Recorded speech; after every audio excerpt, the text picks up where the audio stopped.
Psychology Virtual Interactive Notebook 3, which is Stress and Coping. Day 3, Stressors. Today's essential question, what differentiates types of stressors? The main idea is stressors. The subtopics are chronic stress, acute stress. Let me back up. It's going to be chronic stressors, acute stressors, trauma, and life changes.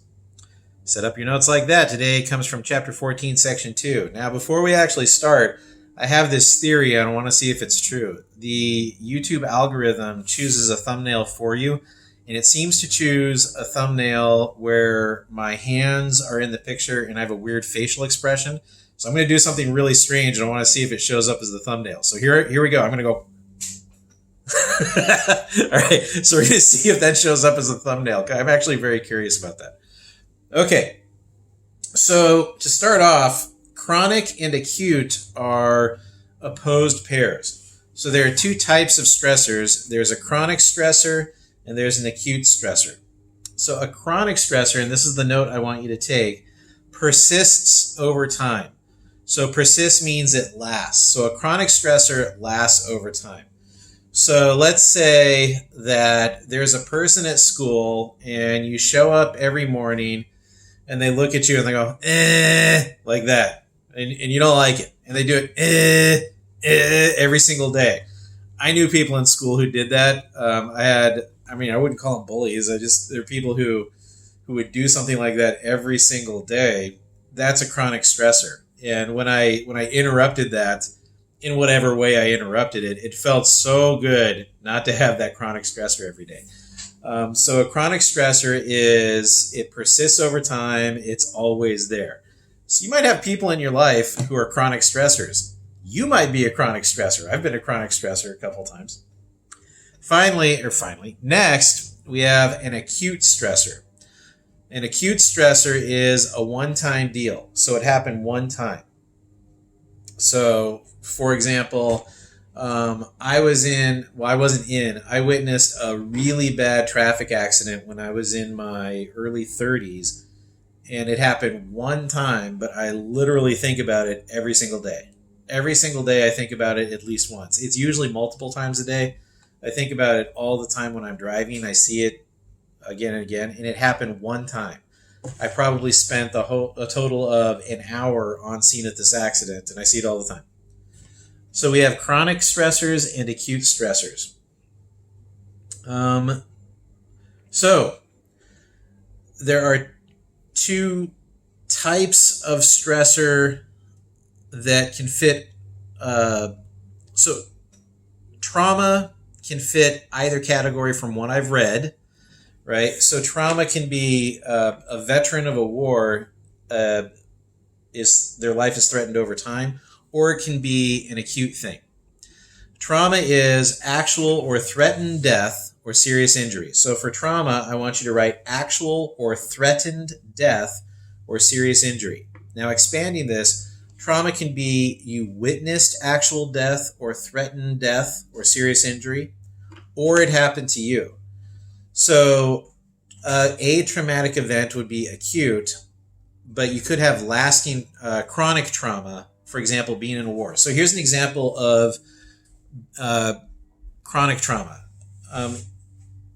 People who are in combat situations in modern war, seems like usually they're infrequently in combat, right? But their life is always threatened. So when they leave the wire, nothing might happen, but something could happen. And the fear of that is chronic trauma, right? So one of the things that they've studied in veterans of war is, why do special forces operators experience less psychological damage than regular soldiers? And it used to be thought that maybe they were a higher class of people, maybe they were naturally more resistant to stress. But some of the new data emerging is when special operations soldiers leave for a mission, they are hunting.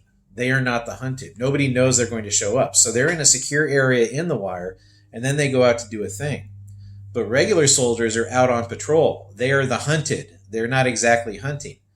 And that constant fear of death seems to produce worse psychological results. And special forces operators will actually say that. They say, I don't know how those people do it. We go out and we look for them, but when you're out patrolling, you're the one being looked for, right? So that's an example. My trauma with a traffic accident would be an acute trauma that happened one time that just sort of stuck with me. People who are abused at home, it's a chronic thing, right? But it's still trauma. So trauma is actual or threatened death or serious injury. And then we have our fourth category, life changes. So life changes is when you have to adjust to a new way of living. So we're all undergoing life change stress right now.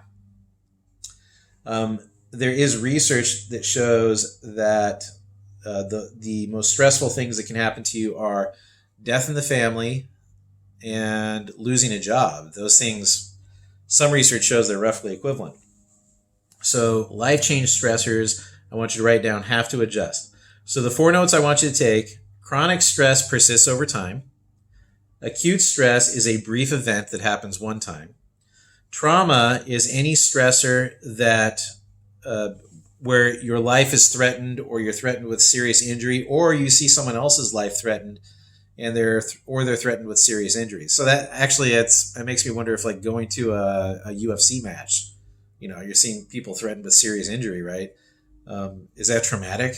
I don't know. Maybe that's not good for people. I don't know. I'm just throwing it out there. So don't get mad, right? You can like Conor McGregor. I'm more of a Habib guy, but whatever. And finally, life changes, when you have to adjust to a new situation in your life. Now, I want you to reference chapter 14, section 2. Actually open it up, and I want you to scroll down to the life change unit table. So I'm not going to outline it here. It describes it in there. There was research done about life changes where they interviewed how frequently people got diseases, and they referenced that with life changes, and they found the most traumatic, I shouldn't say traumatic, the most stressful life changes, and they rated this on a scale. This is all research based. So the sum total of this is there are things called life change units. So in the past 12 months, if you experience certain events, then they assign those events a score. Those are life change units. And if you add up your score, it is actually predictive of disease. And this is real. So researchers will find people's life change units in the last 12 months and will be able to predict to a high degree of accuracy whether or not people will get physically sick, because we know that stress reduces the effectiveness of your immune system, right? I couldn't find that scale in your textbook. For some reason, they wanted to leave it out, but I found it somewhere else. So if you add up all the things that have happened in the last 12 months and you take your score and total it, if your score is 300 or more, you are at risk of illness. If your score is 150 to 299, you're at moderate risk of illness. And if your score is less than 150, you're at slight risk of illness. So I don't know if you've experienced this, but have you noticed that in times when you feel really, really stressed, then you get sick and you're thinking, what, that on top of everything else, right? Well, it's very possible that you got sick because you're so stressed. It's not like the two things are unrelated. So that's kind of interesting. What I want you to do for your output is list the life changes that have occurred to you in the last 12 months, list the scores, add them up, and then I want you to write down the scale below that I just gave you. And I've also put this in the assignment, the 150 to 300 scale. And I want you to circle the one that applies to you. So I'm going to show you mine, right? So you see that? So here we have all the things that have happened to me. My total is 183. I am at moderate risk for disease. So what can I do about that? Well, I can practice self-care. I can improve my diet, which I have kind of, and I can exercise more, which I have. And during quarantine, I haven't gotten sick, so that's good. Yeah, and that's what I want you to do. So that was a lot today. Go ahead and work the thing, and I will see you tomorrow for day 4.